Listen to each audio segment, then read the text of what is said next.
CJI बनते ही justice Gavai की आज होनी है अग्नि परीक्षा,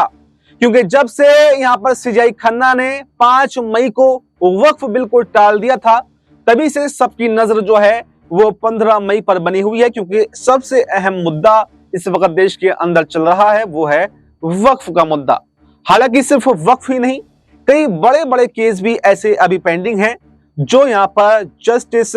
सीजेआई जो बने हैं नए नए बी आर गवई, उनको निपटाने हैं। 7 महीने का लगभग 6 महीने 10 दिन का कार्यकाल यहाँ पर जस्टिस गवई का रहने वाला है, और ऐसे में ईवीएम से रिलेटेड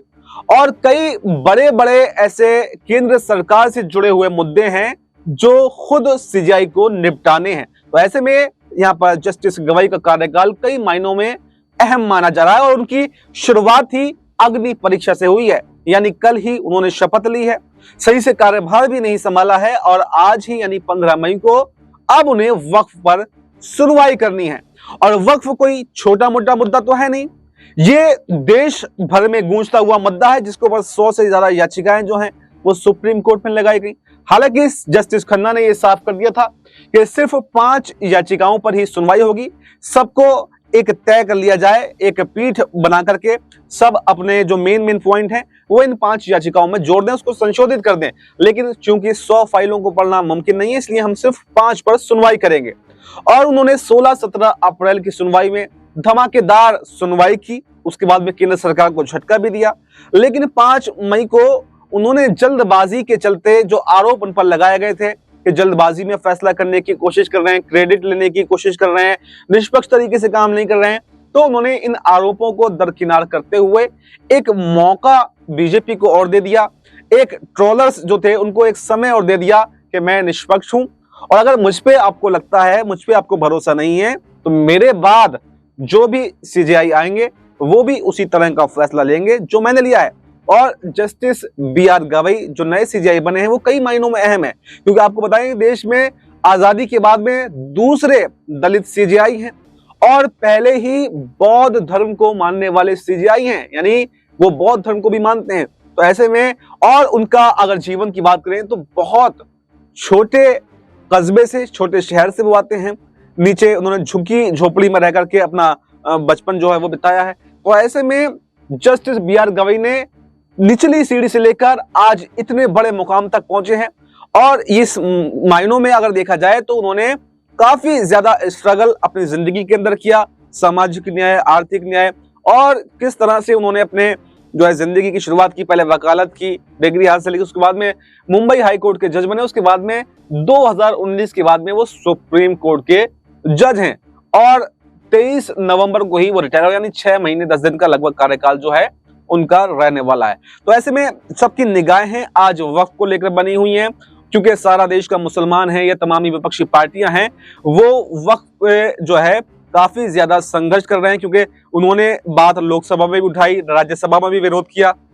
लेकिन क्योंकि संख्या बल उनका नहीं था, मेजोरिटी उनके पास में नहीं थी, इसलिए लोकसभा राज्यसभा में तो वो कामयाब नहीं हो पाए। लेकिन उनको आखिरी उम्मीद सुप्रीम कोर्ट से है, और सुप्रीम कोर्ट में संजीव खन्ना ने तो कहीं ना कहीं मैसेज खुल्लम खुल्ला दे दिया था, लेकिन वहीं पर अब जस्टिस बी आर गवई भी बड़ा मैसेज केंद्र सरकार को देते हुए दिखाई दिए, क्योंकि उन्होंने अपने शपथ ग्रहण से भी एक दिन पहले ही क्या कहा था, वो सुनकर बीजेपी की नींदें जो हैं वो उड़ी हुई हैं, क्योंकि उन्होंने ये साफ कर दिया कि सीजेआई बनने के बाद में या सुप्रीम कोर्ट के जज से रिटायरमेंट के बाद में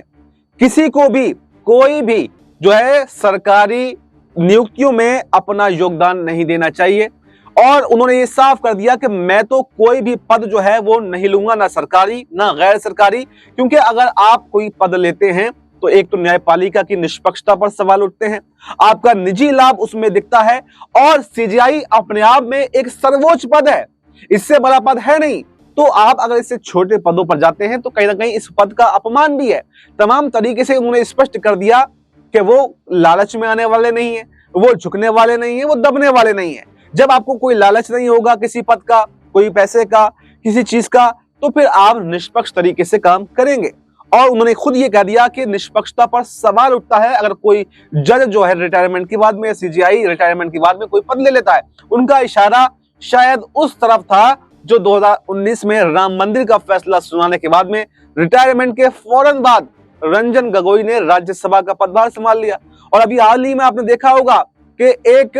हाईकोर्ट के जज को केरल का राज्यपाल बना दिया जाता है। उन्होंने बाकायदा बताया कि ना राज्यपाल बनना है, ना ही कोई लोकपाल बनना है, ना ही राज्यसभा जाना है, ना लोकसभा जाना है, कोई भी पद ग्रहण नहीं करना है। यानी उनकी निष्पक्षता साफ साफ दिखाई दे रही है। और अगर निष्पक्ष तरीके से वो काम करते हैं तो जस्टिस सीजेआई खन्ना की विरासत को वो आगे बढ़ाएंगे। क्योंकि पिछले जो 2 कार्यकाल बीते हैं, चाहे जस्टिस सीजेआई डीवाई चंद्रचूड़ का कार्यकाल हो या सीजेआई संजीव खन्ना का कार्यकाल हो, इन्होंने अपने आप में सुर्खियां बटोरी हैं और कहीं ना कहीं केंद्र सरकार को आड़े हाथों लिया है। तो वहीं पर अब सबकी नजरें यहां पर बनी हुई हैं जस्टिस बी.आर. गवाई पर। क्या आखिर वक्फ के माध्यम से क्या पहला ही झटका वो आज केंद्र सरकार को दे देंगे, या अभी थोड़ा बहुत और समय लेकर अगली सुनवाई में यहां पर इस बिल को रद्द करेंगे? तो ये देखना अब वाकई दिलचस्प होने वाला है कि क्या जस्टिस गवाई जो नए सीजेआई बने हैं वो वक्फ बिल को रद्द कर देंगे या नहीं। क्या सीजेआई खन्ना के उस फैसले को बरकरार रखेंगे जो 16 और 17 अप्रैल को सुनवाई में उन्होंने लिया था, या फिर कोई नया फैसला यहां पर सुना सकते हैं। क्योंकि आपको यह भी बताएं कि कई फैसले यहां पर जस्टिस बी.आर. गवाई के ऐसे हैं जो बीजेपी के पक्ष में रहे हैं, तो वहीं कुछ फैसले ऐसे भी हैं जो उन्होंने बीजेपी के खिलाफ दिए हैं। आपको बताया कि नोटबंदी के फैसले को उन्होंने सही ठहराया, धारा 370 के फैसले को उन्होंने सही ठहराया, लेकिन यहां पर जब राहुल गांधी के जो मानहानि का मामला था उसमें जमानत भी उन्होंने दी। कई ऐसे मामले हैं जो बीजेपी के खिलाफ दिखाई दिए, बड़ी बड़ी पीठों का हिस्सा रहे हैं, एक बड़ा अनुभव है और अनुभव के आधार पर ही सीजेआई बने। तो ऐसे में अब ये देखा जा रहा है कि अब तक की जिंदगी अगर उनके उठा करके देखें जज के तौर पर, तो उन्होंने एक बैलेंस करने का काम भी किया कहीं ना कहीं, जितने इधर से हैं उतने इधर से हैं, यानी उन्होंने बैलेंस किया। तो अब क्या आगे जो बड़े बड़े केसों में उनको सुनवाई करनी है, क्या आगे भी वो बैलेंसिंग का दौर जारी रखेंगे? क्या आगे भी कुछ फैसले बीजेपी के खिलाफ और बीजेपी के पक्ष में सुनाएंगे, या पूरी जो है उसकी निष्पक्षता के साथ में यहां पर जो कार्यकाल को अपना आगे बढ़ाएंगे? और सारे जो फैसले हैं वो तो बाद में आएंगे, लेकिन अग्नि परीक्षा तो उनकी आज से शुरू हो गई है, क्योंकि आज ही वक्फ पर सुनवाई होनी है। तो सबसे बड़ा सवाल तो यही बन रहा है कि क्या आज ही जो अग्नि परीक्षा है उसमें पास हो जाएंगे, क्या वक्फ बिल को निरस्त कर देंगे, रद्द कर देंगे, या संशोधन का आदेश देंगे, या फिर अभी थोड़ा बहुत समय इस केस को समझने में भी ले सकते हैं, क्योंकि वो इस पीठ का हिस्सा भी नहीं थे। तो ऐसे में अभी उनके लिए ये केस अभी नया है, तो क्या जल्दबाजी वो कोई इसमें करते हैं, क्या क्रेडिट बटोरने की कोशिश करते हैं, या फिर थोड़ा और समय लेके तारीख पर को जो है आगे बढ़वा देंगे, अगली सुनवाई पर जाकर कोई फैसला करेंगे। हालांकि क्या वो फैसला लेंगे ये तो कोई नहीं कह सकता, लेकिन सबको उम्मीद जरूर उनसे दिख रही है, क्योंकि सुप्रीम कोर्ट और सीजेआई एक ऐसा पद है कि इस पद पर बैठने के बाद में चाहे आप कितने ही खराब भी क्यों ना हो, लेकिन इस पद की गरिमा यह है कि आप एकदम निष्पक्ष होकर के फैसला करते हैं। और जैसे कि उन्होंने बता दिया अपने शपथ ग्रहण से पहले ही कि इस पद की गरिमा क्या होती है, तो उससे ये साफ साफ लग रहा है कि बड़े बड़े फैसले जो पेंडिंग हैं वो जस्टिस बी.आर. गवाई निपटा करके जाएंगे, और किसी को भी निराशा जो है वो हाथ नहीं लगने देंगे, हक का साथ देंगे, यानी कानून के दायरे में जो भी आता है। क्योंकि जस्टिस संजीव खन्ना ने भी क्या कहा था जब उन पर आरोप लगे, उन्होंने कहा कि संविधान का रखवाला सुप्रीम कोर्ट होता है, लोकतंत्र का रखवाला सुप्रीम कोर्ट होता है। जो पॉलिटिकल पार्टियां हैं वो तो निजी लाभ के लिए कुछ ऊपर नीचे कर सकती हैं, लेकिन असली संविधान का रखवाला सुप्रीम कोर्ट है। तो क्या उसी जो है मानसिकता के साथ में आगे अब जस्टिस बी.आर. गवाई बढ़ेंगे, या फिर कोई ऐसा फैसला भी ले सकते हैं जो सवालों के घेरे में आ जाए? क्योंकि पहले भी कुछ चीफ जस्टिस ऐसे गुजरे हैं जो सवालों के घेरे में रहे। तो ऐसे में ये देखना अब काफी दिलचस्प होगा कि आज उनकी अग्नि परीक्षा है और इस परीक्षा में वो पास होते हैं या फिर फेल। इस रिपोर्ट में फिलहाल इतना ही। इस रिपोर्ट पर आपकी क्या राय है कमेंट बॉक्स में अपनी राय जरूर दें और हमें दीजिए इजाजत। नमस्कार।